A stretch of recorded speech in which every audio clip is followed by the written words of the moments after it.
I was completely unfamiliar with child sex dolls, so I had, of course, to Google it last night. There are what they call MAPs, minor attracted persons. For people who are attracted to minors, that these dolls actually decrease their proclivity to go out and attack children.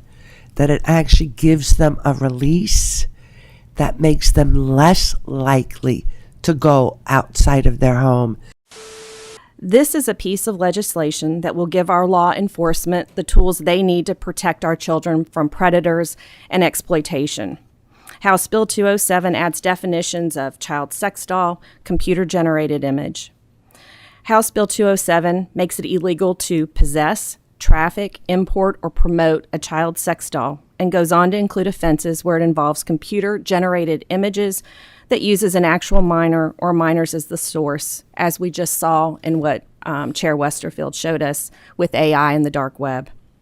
This bill has the support of our Attorney General, the Kentucky State Police, the Kentucky Sheriff's Association, and the Kentucky Association of Chiefs of Police, and several victim advocate groups. House Bill 207 closes a loophole that has allowed pedophiles to practice victimization of children. This bill will save countless children from rape, sexual abuse, and trafficking. And I'll turn this over to my witnesses. Good morning, members of the community. On behalf of Attorney General Russell Coleman, thank you for the opportunity to speak today. I'm going to talk about the child sex doll portion. Years ago, I used to sit in Lieutenant Bowling's seat, was the ICAC Task Force Commander. We intercepted a number of these dolls. Just want to say that when you come across one of these child sex dolls, there is no doubt why it was created and what it's used for. And we're appreciative of the language that does close the current loophole and will allow us to charge the offenders that are using these dolls. We also believe that this bill provides law enforcement and prosecutors tools to combat a newer trend in child sex abuse material, and that is the AI portion that Senator Westerfield just shared with you.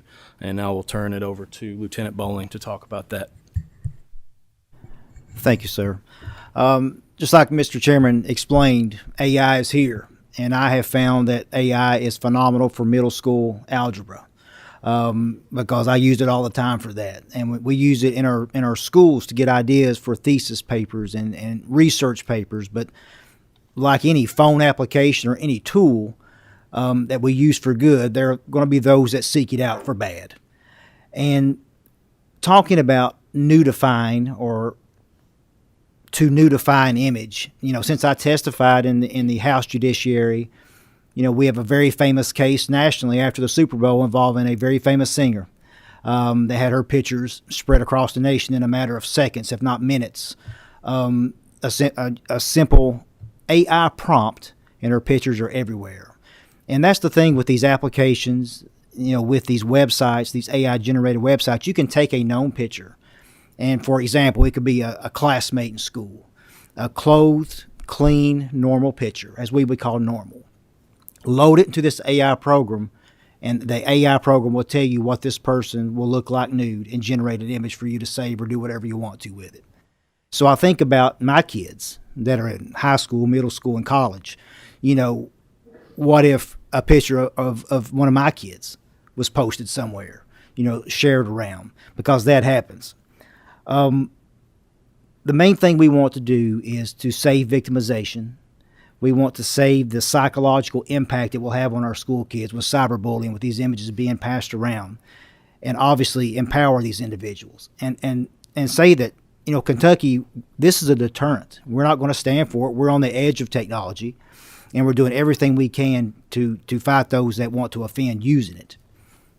But thank you very much for your time. Got a motion from Senator Schickel and a second from Senator Wheeler on the bill as amended by the sub. Members, any questions? Senator Berg. I'm sorry to always have questions. The AI part of this bill, I don't have any questions about, but I was completely unfamiliar with child sex dolls, so I had, of course, to Google it last night. So a little scared to put it in my search engine, but I did. And apparently there is research on the subject. Not much, but there are what they call MAPS, minor attracted persons. And the limited amount of research that's done on these dolls, guys, suggests that they actually, for people who are attracted to minors, that these dolls actually decrease their proclivity to go out and attack children. That it actually gives them a release that makes them less likely to go outside of their home. And what was interesting is the research did not support the same conclusions for people who were adult attracted using dolls.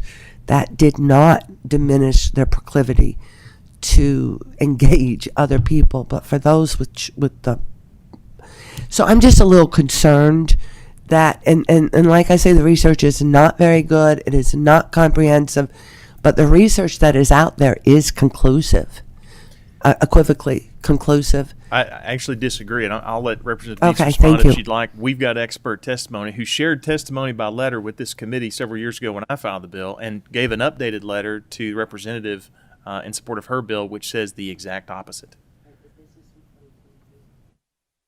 You want to respond? Yes, thank you. Thank you for the question.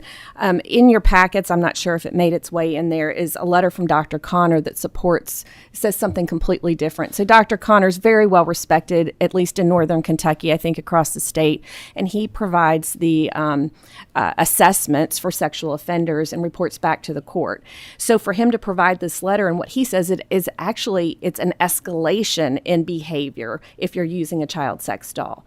And what we're really trying to do with the child sex doll, and what we found is that our law enforcement needs something. So if there's a child sex doll, that didn't give them probable cause to get in the door to look at the phone or look at the computer or look at the pictures. This is going to give them a tool to get to the next step that they need in order to protect our children. But Dr. Connor's letter should be in there, and it's updated from 2024, and I talked to him before having I him don't think submit it is the in letter. members' folders, but I'll make sure it's distributed today. Okay, thank you. Because we have the updated letter. Thank you. Any other questions? Seeing none, Mr. Secretary, please call the roll. Senator Berg.